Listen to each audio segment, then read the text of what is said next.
thank you all for coming here this evening.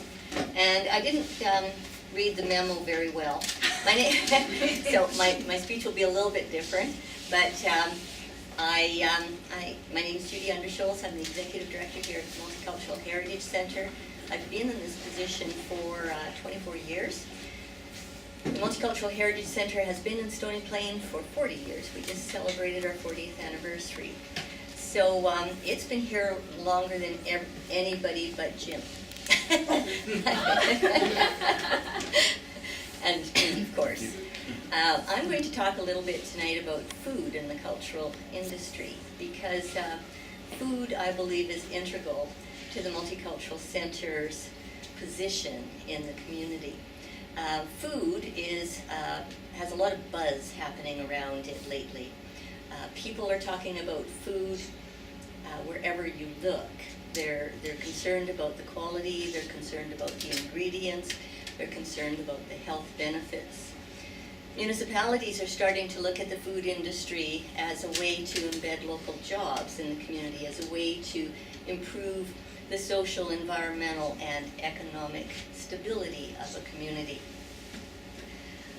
There's increasing discussion around local, around organic, around biodynamic farming. People are concerned about processing and distribution patterns. They're talking about carbon footprint and waste, and conserving soil, energy, farmland, and the topics are infinite when it comes to food. What I find most interesting about all of that is this whole discussion and the changing way we are now looking at food is consumer-led phenomenon. It's not coming from above. It's bubbling up from below. Here at the center, we've always produced certain foods, soups, breads, pies from scratch, and entrees seasonally and when that's possible.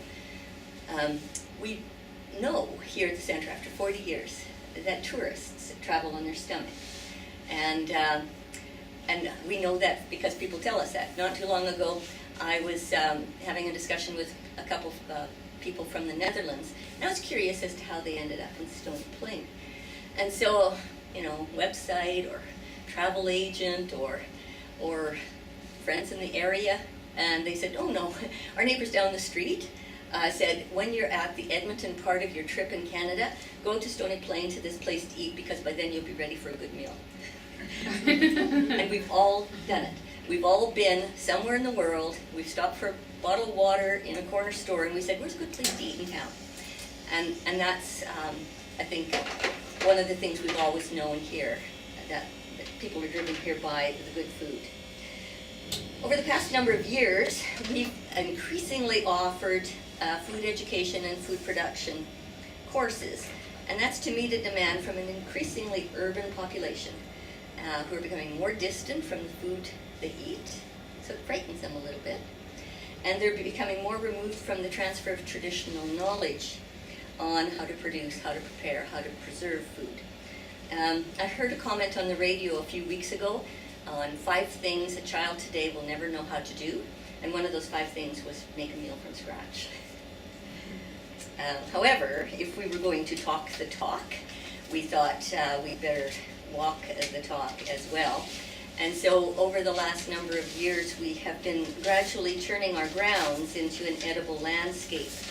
And we've done that primarily so that we have the produce to use, but also to show people that beds of herbs and tomatoes and squash and pumpkins and zucchini and climbing trellises of red runner beans are as beautiful and have a lot more value, perhaps, than the traditional plantings.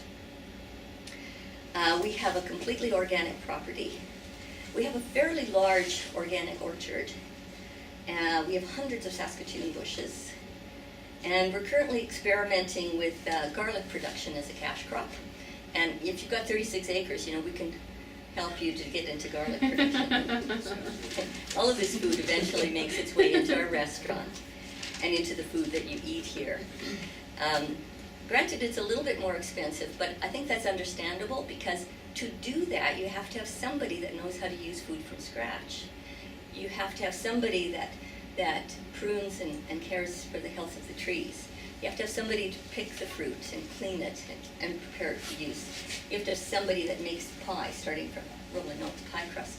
That's a lot of people involved in the food that you're going to eat for lunch, and that's different in independent restaurants than it is in some other establishments.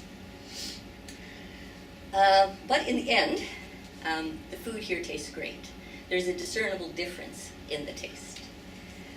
Food all over the place is also used as a branding tool. And we here use our homemade pies as our brand. And throughout the province of Alberta, the Multicultural Centre is known for its pies. But if you think about it, any event or gathering or festival is as much about the food as it is about whatever the event is. Every event has its traditional food, whether that's a hot dog at a ball game, or the pierogi supper where everybody comes together in the community hall, or Aunt Bessie's turnip souffle at Thanksgiving, or popcorn at a movie. Food always has its pride of place. It's always the most important thing. And I'm going to skip that next paragraph. My 3 minutes is up. But I'll just tell you a little quick story about how food can drive people from all over the world to an organization such as this. A few years ago, the government of Thailand wanted to honor a monk that is living in Canada. So they sent a delegation, and the delegation was only 4 people. It was a Buddhist monk of quite a high status, if Buddhist monks have ranks. And he was in full saffron robes. A government official, and his status in Canada would be equal to Canada's Minister of Finance, the King's daughter, so princess, and the translator. And so these 4 people were sent over for 1 day to make this honorary presentation to this monk. None of them had ever been to Canada before, so their request while they were here was they wanted to go to visit a place where they could feel the soul of Canada, that was their term, and where they could have a traditional Canadian meal. So the Canadian monk, who was located in St. Albert, recommended that they come here. And I could tell you lots of stories about that one particular day, but it's just an indication of how food, simple, good food, can drive traffic into the community. And that's it. Thank you very much.